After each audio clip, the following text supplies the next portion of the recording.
మొఘల్ సైనికుడు అతనిని పట్టుకోవడానికి అతని వెంట పరిగెత్తడం ప్రారంభించాడు. కానీ సైనికుడు ఆ చురుకైన అబ్బాయిని వెంబడించలేకపోయాడు. అలా పరిగెత్తుతుండగా బండరాయికి తగిలి కింద పడ్డాడు. కోపంతో కత్తిని విసిరాడు ఆ సైనికుడు. బాలుడి మణికట్టు కత్తితో తెగిపోయింది.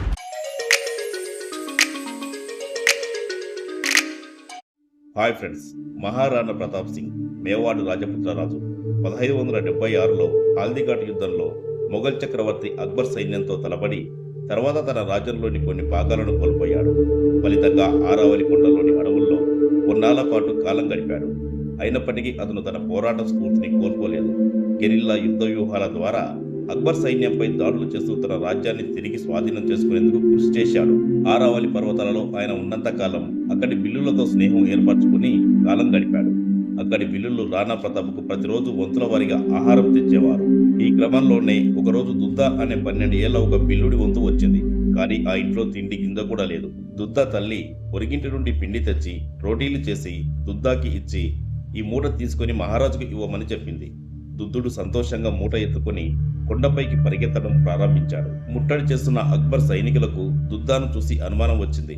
వాళ్ళలో ఒక అతను పిలిచి, ఇంత వేగంగా ఎక్కడికి వెళ్తున్నావురా అని అడిగాడు. జవాబు ఇవ్వకుండా దుద్దా స్పీడ్ పెంచాడు. మొఘల్ సైనికుడు అతనిని పట్టుకోవడానికి అతని వెంట పరిగెత్తడం ప్రారంభించాడు.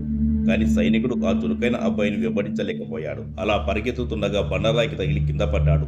కోపంతో కత్తిని విసిరాడు ఆ సైనికుడు. బాలుడి మణికట్టు కత్తితో తెగిపోయింది. రక్తం కారడం ప్రారంభించింది. కానీ ఆ కుర్రాడి ధైర్యం చూడండి. అతను తన మరో చేత్తో పడిపోయిన రోటీ కట్టను ఎత్తుకొని వేగంగా పరిగెత్తడం ప్రారంభించాడు. అతనికి ఒకే లక్ష్యం ఉంది. అతను ఎలాగైనా రానాకు రొట్టెలను అందించాలి. చాలా రక్తం కారింది. ఇప్పుడు దుద్దా కళ్ళ ముందు చీకటి కనిపించడం ప్రారంభించింది. రానా అతని కుటుంబం ఉన్న గుహ వద్దకు చేరుకోగానే దుద్దా స్పృహ తప్పి పడిపోయాడు. అతను మరోసారి బలం పుంజుకుని రానాజీ అని అరిచాడు. స్వరం విని మహారాణా బయటికి వచ్చాడు. దిగిపడిన మణుకట్టుతో, ఒక చేతిలో రొట్టెకట్టుతో రక్తం నిండిన 12 ఏళ్ల బాలుడు కనిపించాడు.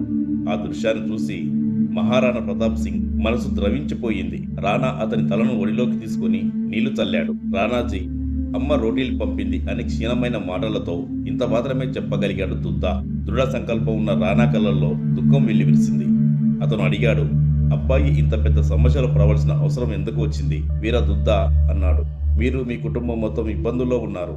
మీరు కోరుకుంటే అక్బర్తో రాజీ పడి శాంతియుతంగా జీవించవచ్చని అమ్మ చెప్పింది. కానీ దేశాన్ని రక్షించడానికి మీరు ఇంత పెద్ద త్యాగం చేశారు. దానితో పోల్చితే నా త్యాగం ఏమీ లేదు. ఇలా చెప్పి దుద్దుడు చనిపోయాడు. రానా కళ్ళల్లో నీళ్లు తిరిగాయి. రానా ఇలా అన్నాడు, నీ దేశభక్తి ధన్యమైంది. నువ్వు చిరంజీవిగా ఉంటావు అన్నాడు. ఆరావళి శిలలపై ఈ శౌర్య కథ ఇప్పటికీ దేశభక్తికి ఉదాహరణగా ప్రచారంలో ఉంది.